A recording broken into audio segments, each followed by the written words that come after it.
Conozcamos la Biblia. Cartas de San Pablo con el padre Claudio Doglio.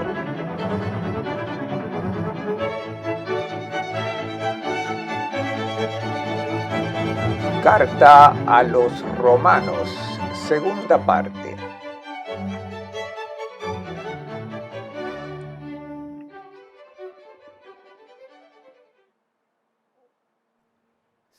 Escribiendo a los romanos, el apóstol Pablo presenta su propio evangelio.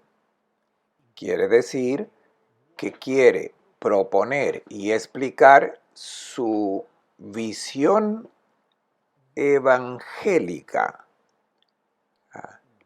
No es la suya como creación personal, sino la forma como él entendió la forma correcta de anunciar el Evangelio de Cristo. Presenta la obra de salvación y la necesaria confianza de la persona humana en el Señor y que se revela y ofrece la salvación. La carta a los romanos es un texto muy extenso, de 16 capítulos. Es la más larga de todas las cartas paulinas, con una estructura compleja, pero podemos dividirla en 4 grandes partes.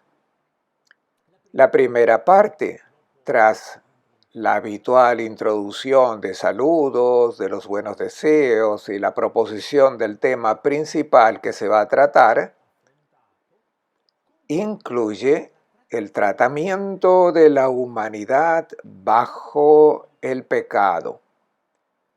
Podemos decir que ocupa los 5 primeros capítulos.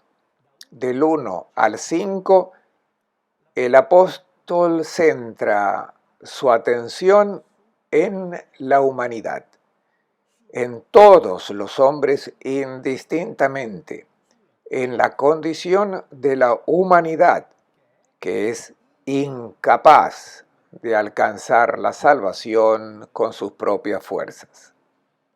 Esta es la idea principal. En la segunda parte, que ocupa los capítulos 6, 7 y 8, Pablo habla de los cristianos, de la condición de aquellos hombres que han aceptado la salvación de Cristo. En la tercera parte, que ocupa los capítulos 9, 10 y 11, habla de los judíos como aquellos hombres que no han aceptado la propuesta de Cristo. Y finalmente, en la última parte, desde el capítulo 12 hasta el final, presenta las consecuencias morales de esa aceptación de la salvación. Detengámonos en la primera parte. Mientras que en la perspectiva farisaica, la salvación consiste en cumplir la ley, Pablo quiere resaltar cómo la persona es incapaz de hacer el bien con sus propias fuerzas. Por tanto, en los primeros capítulos de la carta a los romanos, el apóstol hace un retrato trágico de la humanidad. En el primer capítulo pone de manifiesto los pecados del mundo griego. Razonando como judío y escribiendo a judíos, refleja su mentalidad, según la cual el mundo se divide en 2 grupos, los judíos y todos los demás. Pero todos los demás, básicamente, en este contexto cultural antiguo, eran los griegos, era el mundo griego. Por lo que La alternativa está entre dos posiciones, judíos y griegos. El cuadro comienza a describir la corrupción del mundo griego, mostrando una situación degenerada. La humanidad en general no es capaz de llegar a Dios y cumplir el plan de Dios, como podemos ver por la corrupción generalizada. Están repletos de injusticia, maldad, codicia, malignidad. Están llenos de envidia, homicidios, discordias, fraudes, perversión. Son difamadores, calumniadores, enemigos de Dios, soberbios, arrogantes, ingeniosos para el mal, rebeldes con sus padres, sin juicio, desleales, crueles, despiadados. Romanos 1, 29, 31. A veces nos pasa que decimos que una vez las cosas iban bien, pero ahora todo está corrompido. Una descripción de este tipo la hizo Pablo hace 2000 años. Y lo que para nosotros podría ser una imagen de la actualidad es en realidad la imagen que siempre se aplica, porque existe esta profunda corrupción de la humanidad. Los judíos, al escuchar una descripción tan negativa del mundo pagano, de alguna manera disfrutan porque los demás son malos. Y Pablo, inteligentemente, después de enumerar el comportamiento negativo de los demás, pasa a hablar del comportamiento negativo de los judíos. No tienes excusa, tú que juzgas, seas quien seas. Romanos 2:1. ¿Porque eres judío, crees que estás fuera de esa situación? No, pues al juzgar al otro, ya que tú haces lo mismo, entonces tú también, aunque conozca la ley, eres un pecador como los demás que no la conocen. La diferencia aquí no está en el saber lo que tienes que hacer, sino en ser capaz de hacerlo. Pablo señala que el comportamiento de los judíos y los griegos es básicamente el mismo, con la diferencia de que algunos tienen una teoría y otros no la conocen. Se necesita algo fuera de la persona humana para ser capaz de alcanzar la justicia de Dios. Él comenzó la discusión, Pablo, diciendo: desde el cielo se revela la ira de Dios contra toda impiedad. Romanos 1:18. ¿Qué es la ira de Dios?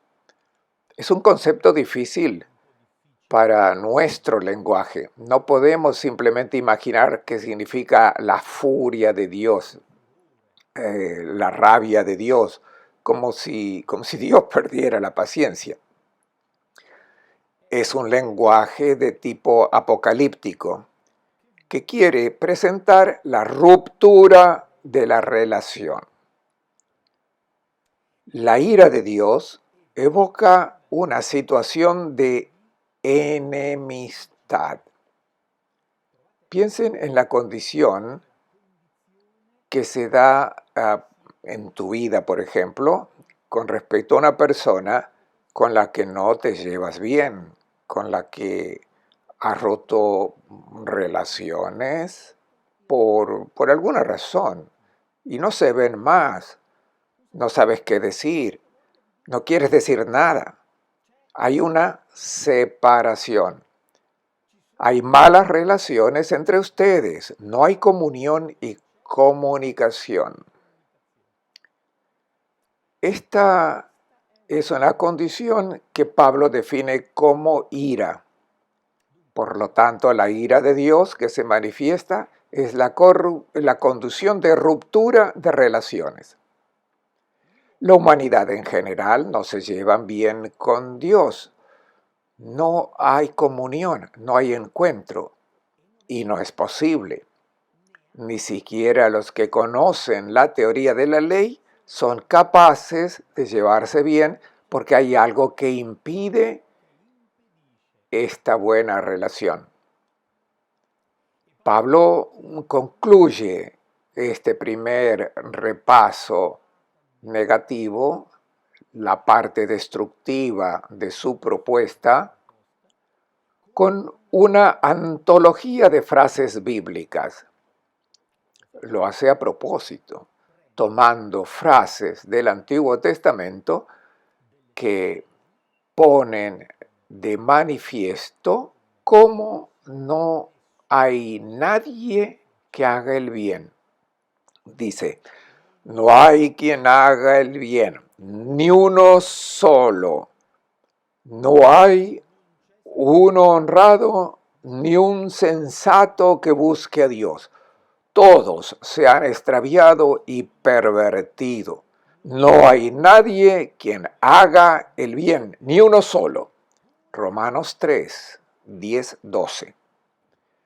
No es una frase de Pablo, es un salmo del Antiguo Testamento.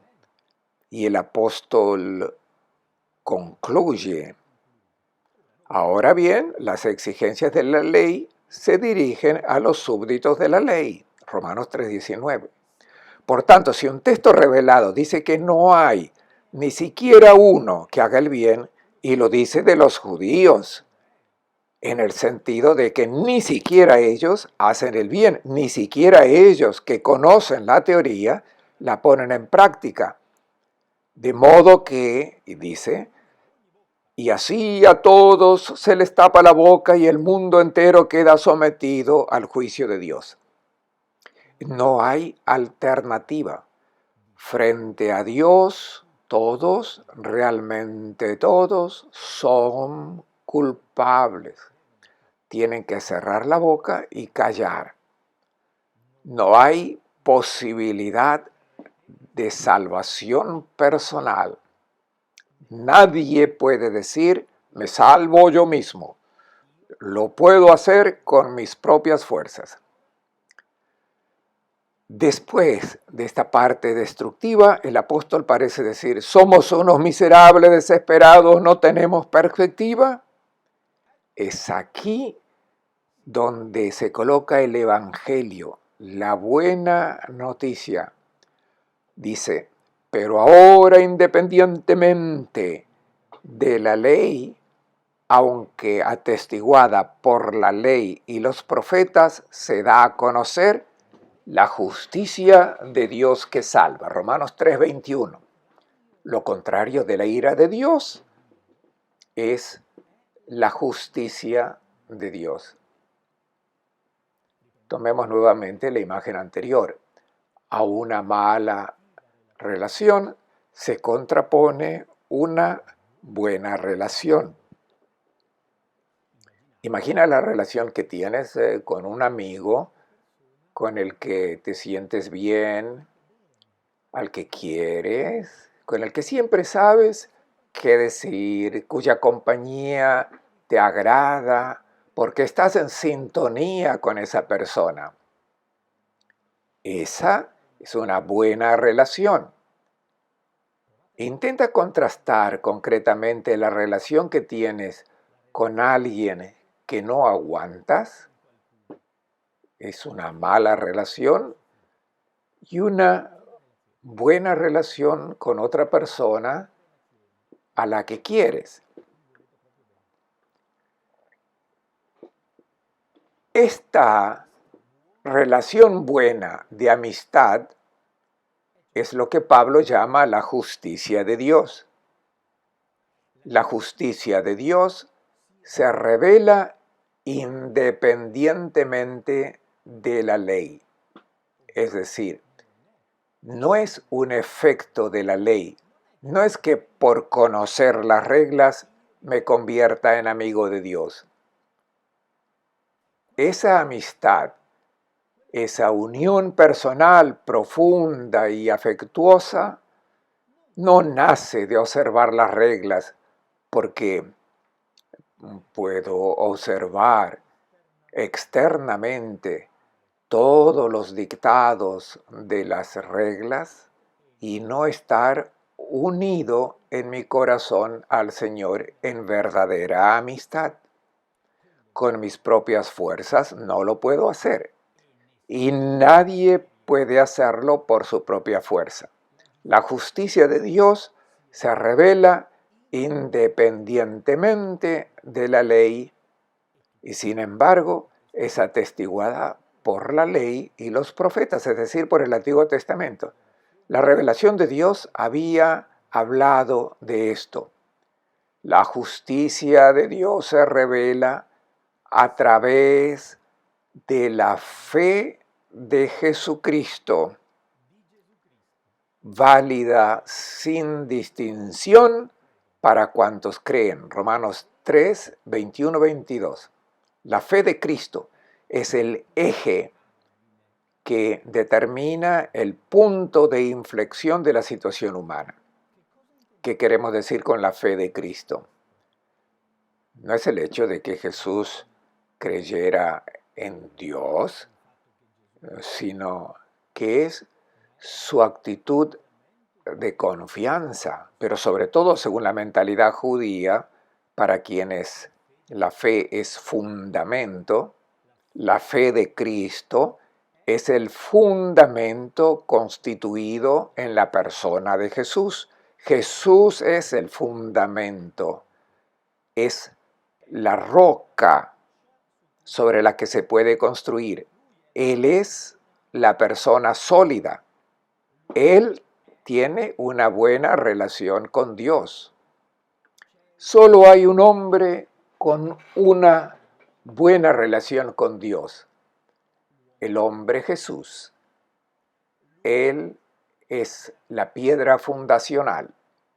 Solo a través de él es posible tener esa justicia, entrar en esa relación de amistad.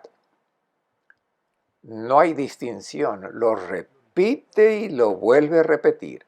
Todos han pecado y están privados de la presencia de Dios. Romanos 3, 23. Todos.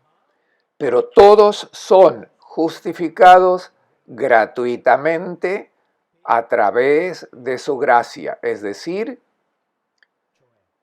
son puestos en una relación correcta y buena con Dios gratuitamente, sin tener que pagar nada.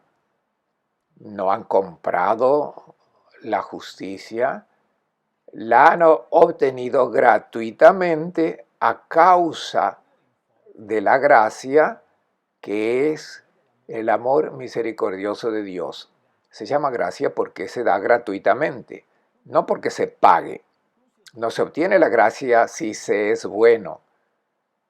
Se da la gracia no obstante lo que haya, partiendo de una situación negativa, de una situación de pecado, porque todos han pecado, todos están privados de la gloria y reciben la gracia sin merecerla.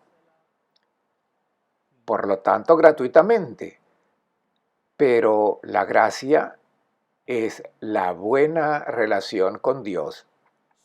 Se les da la posibilidad de ser amigos de Dios en virtud de la redención lograda por Cristo Jesús.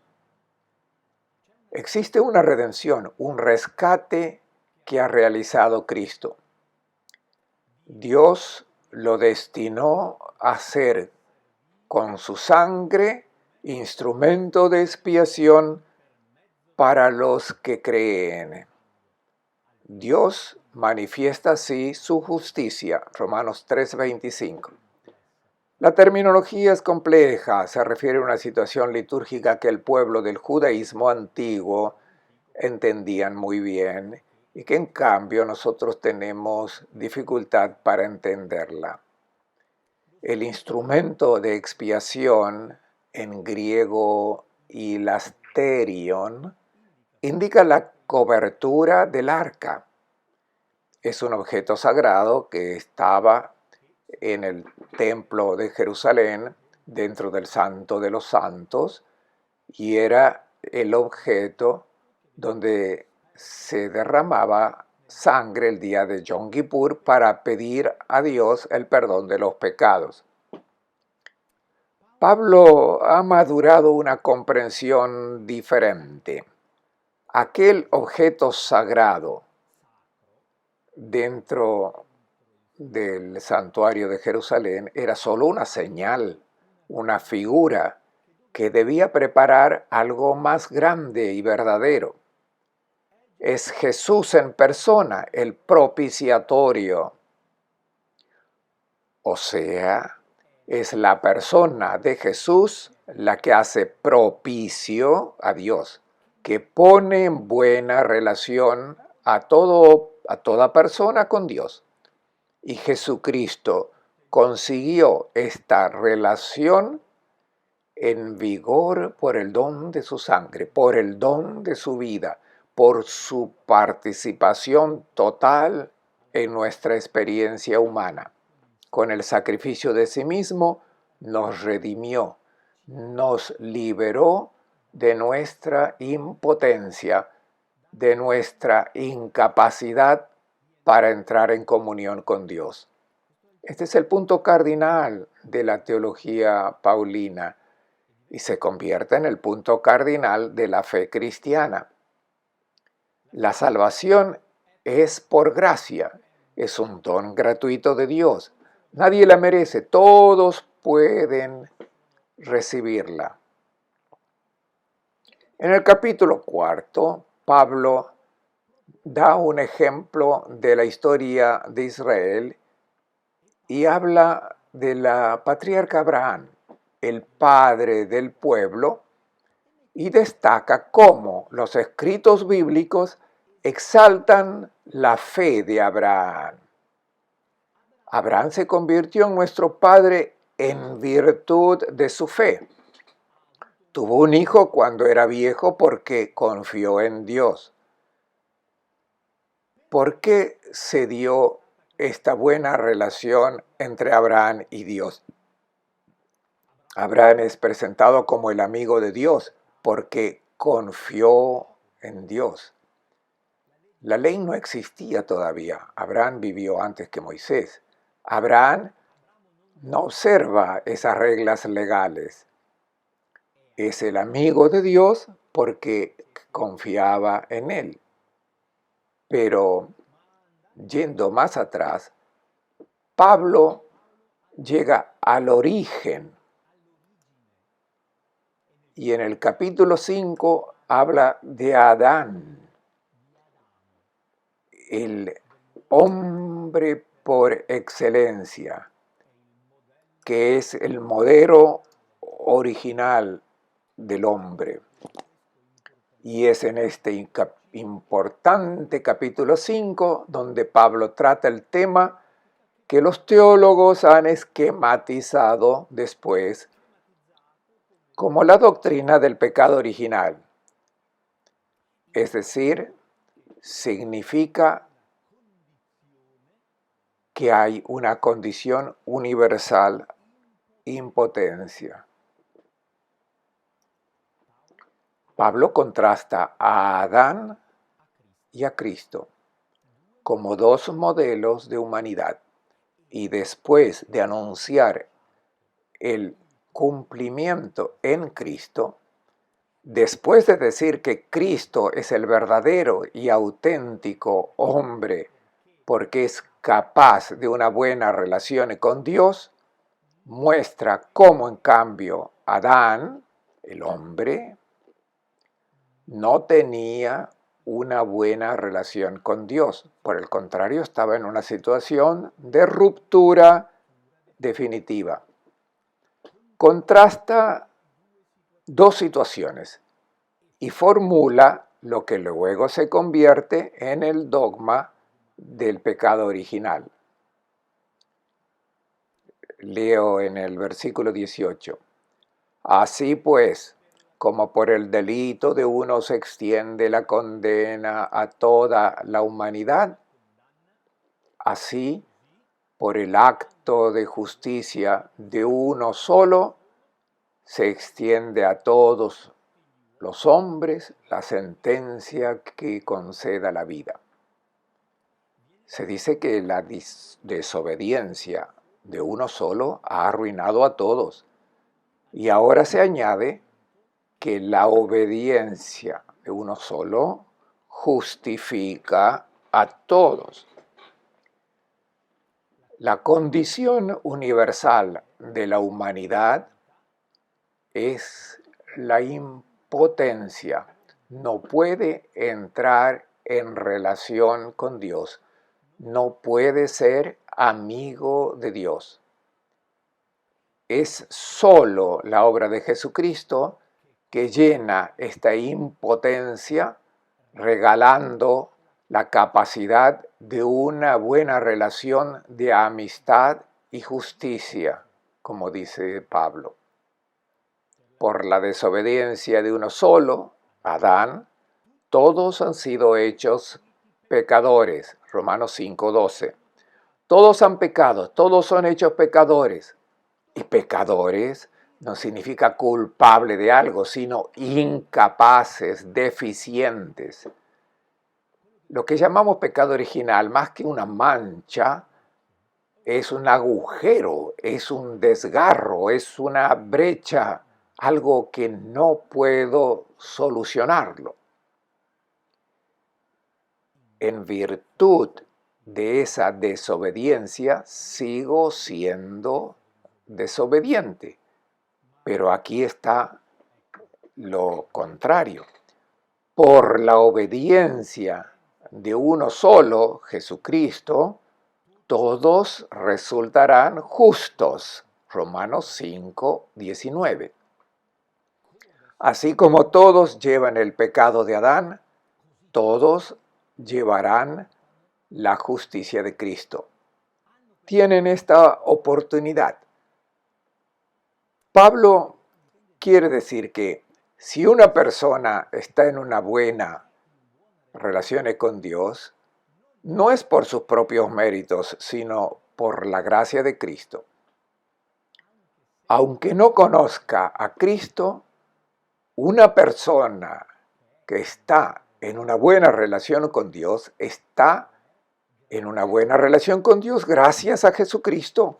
No es necesario conocer a Adán para ser incapaz de hacer el bien. Es una situación que sentimos arraigada en nosotros y sin embargo la gracia también está arraigada en nosotros y actúa más allá del conocimiento teórico. Entonces el papel de la persona está en la aceptación de esta gracia. Pablo destaca cómo estamos en paz con Dios, justificados por la fe. Y el Espíritu de Dios ha sido derramado en nuestros corazones. Y esto sucedió cuando todavía éramos pecadores. Dios muestra su amor por nosotros porque cuando todavía éramos pecadores, Cristo murió por los impíos, no por los buenos. Ni siquiera uno de ellos era bueno. Y porque todos eran pecadores, Cristo murió por ellos. Y este acontecimiento de gracia dio vuelta la situación. La humanidad ya no está bajo el signo de Adán, está bajo el signo de Cristo. Esta es la buena noticia, la salvación es posible. El hombre que era impotente ahora puede ser amigo de Dios. Este es el Evangelio de Pablo, este es el corazón de la carta a los Romanos.